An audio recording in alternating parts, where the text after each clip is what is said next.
বাংলাদেশের প্রধানমন্ত্রী তারেক রহমান শেষ পর্যন্ত দিল্লিতে ব্রিক্স সম্মেলনে আসবেন নাকি শেখ হাসিনাকে কেন্দ্র করে ভারতের সঙ্গে সংঘাতের জেরে এত বড় আন্তর্জাতিক মঞ্চকে এড়িয়ে যাবেন? এই প্রশ্নটি এখন শুধু তারেক রহমানের ভারত সফরের প্রশ্ন নয়, প্রশ্নটি হলো বাংলাদেশের পররাষ্ট্রনীতি কি দেশের দীর্ঘমেয়াদী স্বার্থ অনুযায়ী পরিচালিত হবে, নাকি তাৎক্ষণিক রাজনৈতিক জেদ, ভারত বিরোধী আবেগ, শেখ হাসিনার দেশে ফেরা ও আওয়ামী লীগকে ক্ষমতার জোরে রাজনীতির মঞ্চের বাইরে রাখার ফ্যাসিস্ট সুলভ প্রচেষ্টা চালিয়ে যাবেন।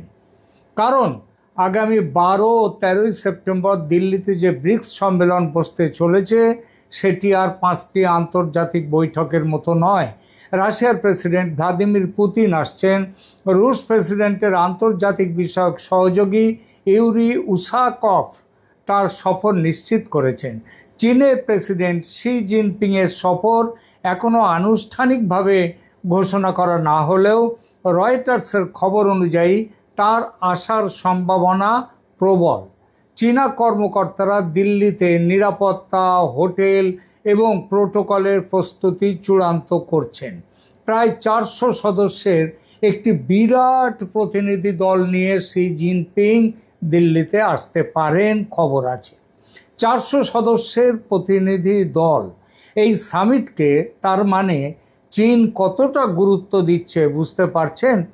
ইরান, দক্ষিণ আফ্রিকা, মিশর, ইন্দোনেশিয়া এবং ব্রিক্সের অন্যান্য গুরুত্বপূর্ণ দেশের শীর্ষ নেতারাও উপস্থিত থাকবেন।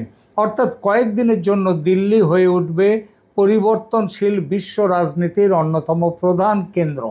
আর ঠিক এই সময় বাংলাদেশের প্রধানমন্ত্রী যদি দিল্লিতে না আসেন তাহলে ভারতকে শাস্তি দেয়া হবে না, শাস্তি পাবে বাংলাদেশ। ওই নিজের নাক কেটে অপরের যাত্রাভঙ্গ করার মতো ক্ষতিগ্রস্ত হবে বাংলাদেশ। কেন বলছি একটু বিস্তারিতভাবে দেখা যাক। প্রথমে একটি বিষয় পরিষ্কার করা প্রয়োজন, বাংলাদেশ ব্রিক্সের পূর্ণ সদস্য নয়। তারেক রহমানকে সদস্য রাষ্ট্রের নেতা হিসেবেও আমন্ত্রণ জানানো হয়নি। তাকে আমন্ত্রণ জানানো হয়েছে বিমস্টেকের বর্তমান চেয়ারম্যান হিসেবে ব্রিক্স আউটরিচ সেশনে অংশ নেয়ার জন্য। অর্থাৎ এটি নিছক তারেক রহমানের দ্বিপাক্ষিক ভারত সফর নয়, এটি একটি বহুপাক্ষিক আন্তর্জাতিক সম্মেলন। এখানে যোগ দেওয়া মানে নরেন্দ্র মোদীর সামনে আত্মসমর্পণ করা নয়, বরং বাংলাদেশের অর্থনৈতিক, কৌশলগত এবং আঞ্চলিক স্বার্থকে বিশ্বের গুরুত্বপূর্ণ নেতাদের সামনে তুলে ধরা। আপনাদের হয়তো মনে আছে এর আগে একবার G20 মিটিংয়ে কানাডার সাথে তখন ভারতের খুব সম্পর্ক খারাপ চলছিল, প্রধানমন্ত্রী ট্রুডোর সঙ্গে মোদির সম্পর্ক খুব খারাপ চলছিল। এই সময়ও কিন্তু কানাডার প্রধানমন্ত্রী ভারতে এসেছিলেন সামিটে অংশ নিতে। সুতরাং এর পরেও যদি তারেক রহমান না আসেন তাহলে আন্তর্জাতিক মহলে প্রশ্ন উঠবে, শেখ হাসিনাকে কেন্দ্র করে ভারতের সঙ্গে বিরোধের কারণে বাংলাদেশ কেন একটি গুরুত্বপূর্ণ বহুপাক্ষিক মঞ্চ পরিত্যাগ করল? আর শেখ হাসিনার প্রত্যর্পণের ইস্যু যে শাক দিয়ে মাছ ঢাকা, সেটা বিশ্ব আজ বুঝেছে। কারণ শেখ হাসিনা নিজেই দেশে ফিরবেন বলেছেন, বিচারের মুখোমুখি হবেন, তাহলে প্রত্যর্পণের দাবি কি একদিক দিয়ে অর্থহীন হয় না? আরও বড় প্রশ্ন উঠবে, বাংলাদেশ কি তার বিদেশ নীতি এবং বহুপাক্ষিক কূটনীতিকেও একটি ব্যক্তিকে কেন্দ্র করে পরিচালনা করছে? এখানে শি জিনপিংয়ের সম্ভাব্য সফর তারেক রহমানের ওপর চাপ আরও বাড়িয়ে দেবে। বাংলাদেশ সরকার একদিকে চীনের সঙ্গে সম্পর্ক দ্রুত বাড়াতে চাইছে, চীনা যুদ্ধ বিমান কেনার আলোচনা চলছে, আক্রমণকারী হেলিকপ্টার এবং অন্যান্য সামরিক সরঞ্জাম নিয়েও কথাবার্তা হচ্ছে। বাংলাদেশের সামরিক অবকাঠামোয় চীনের দীর্ঘদিনের প্রভাব, অথচ সেই চীনের প্রেসিডেন্ট শি জিনপিং ভারতের সঙ্গে তীব্র বিরোধ থাকা সত্ত্বেও দিল্লি আসতে প্রস্তুত। শুধু আসাই নয়, প্রায় 400 জনের দল নিয়ে এসে ভারত চীন সম্পর্কে নতুন অধ্যায় রচনার চেষ্টা করছেন। অজিত ডোভাল ইতিমধ্যে বেজিংয়ে গিয়ে চীনের বিদেশমন্ত্রী ওয়াং ইর সঙ্গে সীমান্ত প্রশ্নে 8 দফা সমঝোতায় পৌঁছেছেন। বুঝলেন, 8 দফা সমঝোতা। সম্পূর্ণ সীমান্ত নির্ধারিত হয়ে যায়নি, কিন্তু তুলনামূলকভাবে কম বিতর্কিত অংশগুলোতে ধাপে ধাপে বাউন্ডারি ডিলিমিটেশন এগিয়ে নেওয়ার সিদ্ধান্ত করেছে দুই দেশ। নতুন সামরিক হটলাইন তৈরি হবে। সীমান্তে কোনো ঘটনা ঘটলে দ্রুত নিয়ন্ত্রণের ব্যবস্থা করা হবে। অর্থাৎ ভারত ও চীন তাদের গভীর বিরোধ ভুলে যায়নি, কিন্তু তারা এটা বুঝেছে বিরোধকে অনন্তকাল ধরে সংঘর্ষে পরিণত করে রাখলে দুই দেশেরই ক্ষতি। আর এখানেই বাংলাদেশের সঙ্গে একটি তুলনা অনিবার্য হয়ে ওঠে। চীন ভারতের সামরিক প্রতিদ্বন্দ্বী, দুই দেশের মধ্যে যুদ্ধ হয়েছে, গালওয়ানে রক্তক্ষয়ী সংঘর্ষ হয়েছে, আকসাই চীন এবং অরুণাচল প্রদেশ নিয়ে গভীর বিরোধ রয়েছে। তারপরেও শি জিনপিং দিল্লিতে আসতে পারেন। অন্যদিকে বাংলাদেশের প্রধানমন্ত্রী যদি শেখ হাসিনার প্রত্যর্পণ নিয়ে ভারতের ওপরে রাগ করে দিল্লির ব্রিক্স সম্মেলন এড়িয়ে যান, তাহলে বার্তাটি কি দাঁড়াবে? বার্তাটি এটাই দাঁড়াবে, বেইজিং ভারতের সঙ্গে মতবিরোধ নিয়ন্ত্রণ করতে জানে, কিন্তু ঢাকা জানে না। ঢাকা আনপড় বালও খেলল। পুতিনের উপস্থিতিও বাংলাদেশের জন্য সমান গুরুত্বপূর্ণ। রাশিয়া বাংলাদেশের রূপপুর পারমাণবিক বিদ্যুৎ কেন্দ্রের প্রধান সহযোগী। জ্বালানি, বিদ্যুৎ, প্রযুক্তি এবং প্রতিরক্ষা সব ক্ষেত্রেই মস্কোর সঙ্গে ঢাকার সম্পর্ক গুরুত্বপূর্ণ। ব্রিক্স সম্মেলনে যোগ দিলে তারেক রহমান একই মঞ্চে Putin, Xi Jinping, Narendra Modi এবং গ্লোবাল সাউথের বহু রাষ্ট্রনেতার সঙ্গে যোগাযোগের সুযোগ পাবেন। সব বৈঠক আনুষ্ঠানিক না হলেও সম্মেলনের করিডোর ডিপ্লোমেসি অনেক সময় আনুষ্ঠানিক বৈঠকের চেয়েও গুরুত্বপূর্ণ হয়ে ওঠে। একটি করমর্দন, 10 মিনিটের আলাপ, হাই হ্যালো অথবা কর্মকর্তাদের মধ্যে পরবর্তী বৈঠকের নির্দেশ, এগুলোই ভবিষ্যতে বড় অর্থনৈতিক বা কূটনৈতিক দরজা খুলে দেয়। বাংলাদেশ এখন যে আর্থিক ও সংকটের মধ্যে রয়েছে, শিল্প সংকট, জ্বালানি সংকট, বিদ্যুৎ সংকট, সেখানে এই সুযোগ প্রত্যাখ্যান করা বিলাসিতা শুধু নয়, এটা চরম আত্মঘাতী সিদ্ধান্ত। গ্যাসের অভাবে কারখানার উৎপাদন কমছে, বিদ্যুৎ সংকট গভীর, ডিজেল প্রয়োজন, সার উৎপাদন ব্যাহত হচ্ছে, পোশাক শিল্পের রপ্তানি ও কর্মসংস্থান নিয়ে উদ্বেগ বাড়ছে, ছাঁটাই হচ্ছে কর্মীরা, গঙ্গা জল বন্টন চুক্তির মেয়াদ শেষ হয়ে আসছে, ভারতের সঙ্গে স্থল বাণিজ্য, বিদ্যুৎ আমদানি, চিকিৎসা ভিসা এবং যোগাযোগ সব ক্ষেত্রেই সমস্যা দিন দিন বাড়ছে।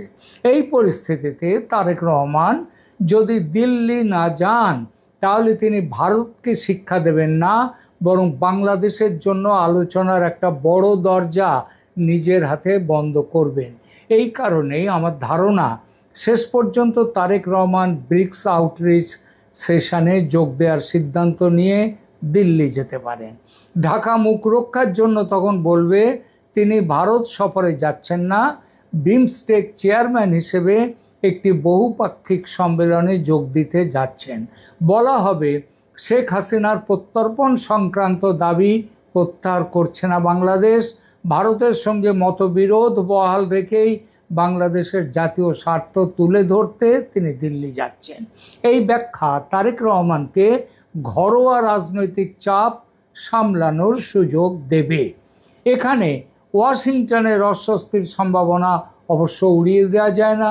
ব্রিক্স ক্রমশ পশ্চিম নিয়ন্ত্রিত আর্থিক ব্যবস্থার বিকল্প কাঠামো তৈরির কথা ভাবছে। স্থানীয় মুদ্রায় বাণিজ্য, ডলারের ওপর নির্ভরতা কমানো, ব্রিক্স ব্যাংক এবং গ্লোবাল সাউথের পৃথক রাজনৈতিক কণ্ঠ, এসব বিষয়ে আমেরিকার উদ্বেগ আছে। একই সম্মেলনে পুতিন, শি জিনপিং, ইরানের নেতৃত্ব এবং নরেন্দ্র মোদীর উপস্থিতি শক্তিশালী একটি প্রতীক তৈরি করবে। পশ্চিমের নিষেধাজ্ঞা এবং চাপের মধ্যেও রাশিয়া ও ইরান যে আন্তর্জাতিকভাবে আদৌ বিচ্ছিন্ন নয়, সেই ছবিটাও সামনে আসবে। একটা কথা উঠতে পারে, আমেরিকা প্রকাশ্যে নিষেধ না করেও ঢাকাকে সতর্ক করতে পারে ব্রিক্সের কোনো পশ্চিম বিরোধী ঘোষণার সঙ্গে বাংলাদেশ যেন নিজেকে যুক্ত না করে। কিন্তু এখানেও তারেক রহমানের জন্য একটি সহজ পথ রয়েছে। বাংলাদেশ ব্রিক্সের সদস্য নয়, তিনি শুধু আউটরিচ সেশনের অতিথি। তাই সম্মেলনে উপস্থিত হওয়া মানেই ব্রিক্সের সব সিদ্ধান্ত সমর্থন নয়। এবার সবচেয়ে গুরুত্বপূর্ণ প্রশ্ন, তারেক রহমান দিল্লি এলেই কি বাংলাদেশের লাভ হবে?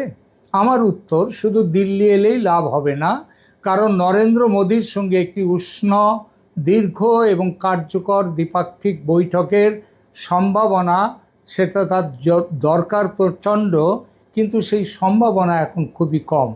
দিল্লির রাজনৈতিক ও কূটনৈতিক মহলে তারেক রহমানের আচরণ নিয়ে তীব্র অসন্তোষ তৈরি হয়েছে, অপমান বোধের জন্ম হয়েছে। প্রধানমন্ত্রী হওয়ার পর নরেন্দ্র মোদী তাকে ভারত সফরে আমন্ত্রণ জানিয়েছিলেন। ব্রিক্স আউটরিচে অংশ নেওয়ার জন্য দ্বিতীয় আমন্ত্রণ পাঠানো হয়। আগস্টে তার সম্ভাব্য সফর নিয়ে একাধিক খবর প্রকাশিত হয়। রাষ্ট্রপতি ভবনের একটি বিজ্ঞপ্তিতে সফরের ইঙ্গিত এসেও পরে তা প্রত্যাহিত হয়। তারপর ঢাকা জানালো শেখ হাসিনার প্রত্যর্পণ এবং অন্য কয়েকটি প্রশ্নে অনুকূল পরিবেশ তৈরি না হলে সফর হবে না। বাংলাদেশের পক্ষ থেকে এমন কথাও বলা হয়েছে যে ভারত সফরের জন্য কোনো তাড়াহুড়ো নেই দিল্লির কাছে। এর অর্থ ভারতের প্রধানমন্ত্রীর আমন্ত্রণ গ্রহণ করার আগে বাংলাদেশ ভারতকে পূর্ব শর্ত মানতে বাধ্য করতে চাইছে। ভারত এই ধরনের কূটনীতি মেনে নেয় না।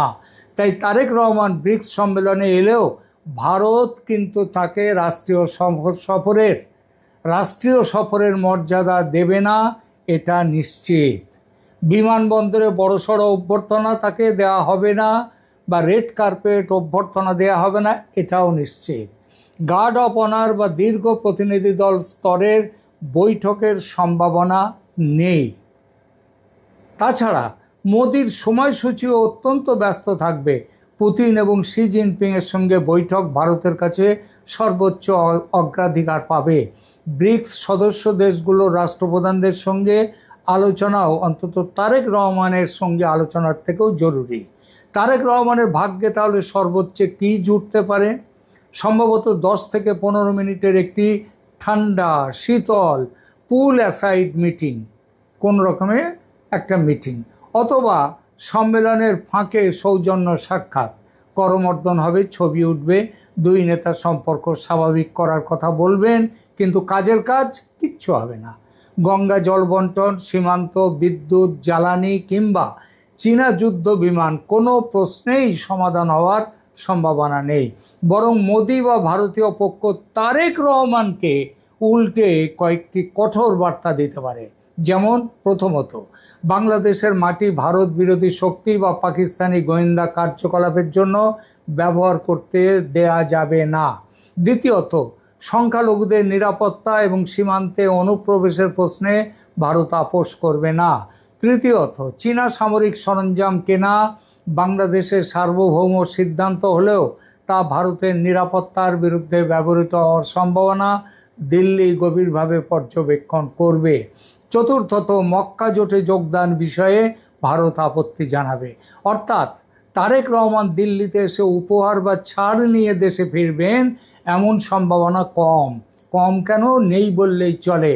বরং তাকে ভারতের অভিযোগ, ভারতের শর্ত, ভারতের নিরাপত্তা উদ্বেগ এই সব শুনে ফিরতে হবে। তাহলে তার আসার লাভ কোথায়? লাভ একটাই, সম্পর্কের দরজা পুরোপুরি বন্ধ হবে না। কূটনীতিতে সব সফরের ফল চুক্তি দিয়ে মাপা যায় না, কখনো কখনো ক্ষতি ঠেকানো লাভ। যোগাযোগ বজায় রাখা, ভুল বোঝাবুঝি কমানো এবং পরবর্তী আলোচনার পথ তৈরি করাও এক ধরনের সাফল্য। তারেক রহমান না এলে দিল্লিতে তার জন্য দরজাটা আরও সংকীর্ণ হয়ে যাবে। ভারত মনে করবে বর্তমান বাংলাদেশ সরকার পারস্পরিক সম্পর্কের চেয়ে অভ্যন্তরীণ ভারত বিরোধী রাজনীতিকে বেশি গুরুত্ব দিচ্ছে। আর তারেক রহমান এলে অন্তত বলতে পারবেন মতবিরোধ সত্ত্বেও বাংলাদেশ আলোচনার পথ থেকে পালায়নি। লাভ এটুকুই। এখনকার মতো এখানেই রাখছি। কেমন লাগলো আমাদের প্রতিবেদন কমেন্ট করে জানান। ভালো লাগলে লাইক দিন, শেয়ার করুন এবং অবশ্যই সাবস্ক্রাইব করে চ্যানেলের আমার সঙ্গে থাকুন। এখানেই রাখছি, ধন্যবাদ।